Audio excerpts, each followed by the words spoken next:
bilingual and partly erroneous introduction. But anyway, brothers and sisters, we're now meeting on nearly the 10th anniversary of the greatest popular mobilisation we've ever had in this country. And if we think back to 10 years ago, we were in the middle of a huge national and international debate. And it's surprising, if you think back, as to how many things we were discussing then we don't need to discuss now. We don't need to discuss the presence of weapons of mass destruction in Iraq. We don't need to discuss whether the war would make the world safer from terrorism. We don't need to discuss whether it would bring a better life for the Iraqi people or peace in the Middle East. And we don't need to debate whether Tony Blair and Jack Straw are lying, mendacious, criminal war leaders.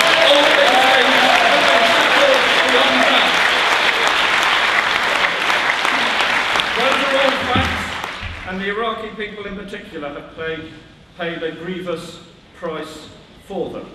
But British politics has paid a price as well for ignoring the clear wish of the vast majority of the British people expressed on the streets of London and elsewhere across the country, and indeed people across the world on that day. If politicians are worried about why they are held in such low esteem, we have to say to them, it's not just because you want us to pay for your duck houses and to dredge your moats and you fiddle your expenses. It's not just because you all signed up to a bankrupt neoliberal ideology which has crashed around our ears.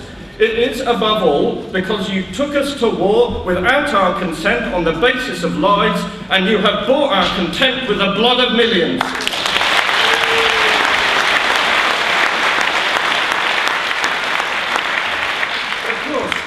Of course, there is a debate. What did it all achieve, our mass movement? Did it solve everything? No. Did it solve anything? Yes. I believe the strength of our movement has shaped British politics over the last 10 years. Not as completely as we would want, but more substantially than our enemies, our opponents, would have liked to admit. Because I've made this point before. We didn't stop the war starting against Iraq, but we did say afterwards that the government must be held to account, and if Tony Blair had to leave office several years earlier than he wanted to take up his place on the board of JP Morgan, if the Chilcot inquiry is laboriously chewing its way through facts which we're all quite well aware of already, if the bar for further acts of aggression has been raised higher, if not high enough, that is due to the strength, the enduring strength, of our mass movement against war. If the British troops are now out of Iraq, having committed crimes, bestial crimes only now coming to light, of course that is mainly to do with the resistance of the Iraqi people, but it is also to do with the strength of our movement to demand that they withdraw. And if Iran has not yet been attacked, if the government hold back from overt military intervention in Syria, that is at least in part because they know we will be out on the streets fighting and challenging them. Never let it be said that our movement has not made a difference. We have not done enough, we perhaps will never have done enough, but we have done a great deal to be proud of. And I am proud of much of the movement of the last 10 years. I'm proud of our alliance, Stop the War's alliance with the Muslim community. And I say, in spite of all the criticisms we've had, in spite of the Islamophobic attacks by various liberal newspaper columnists, I am proud that we work with the Muslim Association of Britain and the British Muslim Initiative and all British Muslims, and we will further that alliance in the future.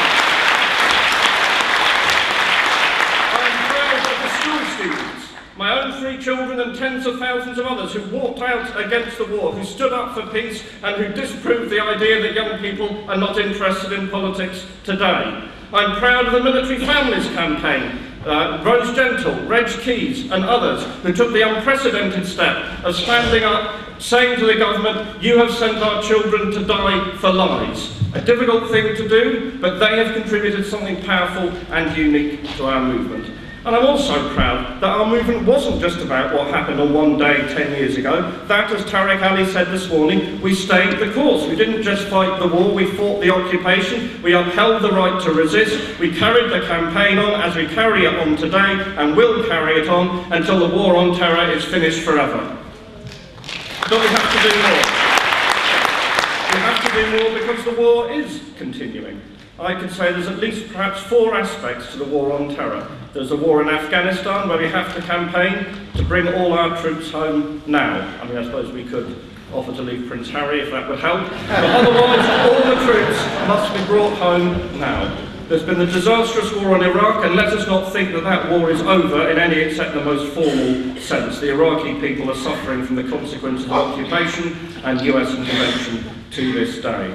There are the drone wars, initiated by Obama as his own unique contribution to the war on terror, bringing death to many innocent civilians across the world and destabilising states.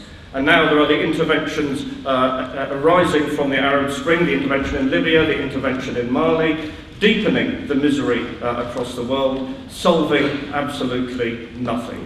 So we have to redouble our efforts as an anti-war movement, rebuild the strength from this tremendous conference today to finish off the work we set ourselves 10 and 12 years ago. It's my view that one thing stopped us moving on from the 2 million strong demonstration in February 2003 to a movement that could actually stop the war, or at least stop British participation in it.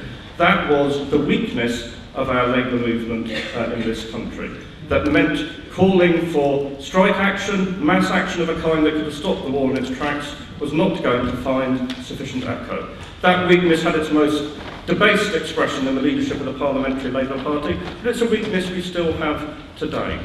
We need to build a stronger labour movement with a united left at its heart, and let me emphasise again, a united left was at the heart of the Stop the War coalition, and a divided left won't achieve half so much, that's for sure. But a strong labour movement, not just organisationally confident in its own strength, but also with a maturer, growing political understanding of imperialism, the imperialism which leads to war, and our need to oppose it. We've made a start. The TUC has now taken a position of opposition to the war on terror, not before time, it might be said, but nevertheless, better late than never. If we can build on that, keep our own unity, build a strong movement, the labour movement and beyond, that can actually move to stop wars, then we will not only bring the war on terror to an end, we can actually lay the foundations for defeating imperialism as the source of all wars and build that society of peace and international justice, that vision of a better world, which is really what gets 2 million people out of the street, onto the streets on a cold February morning. Thank you.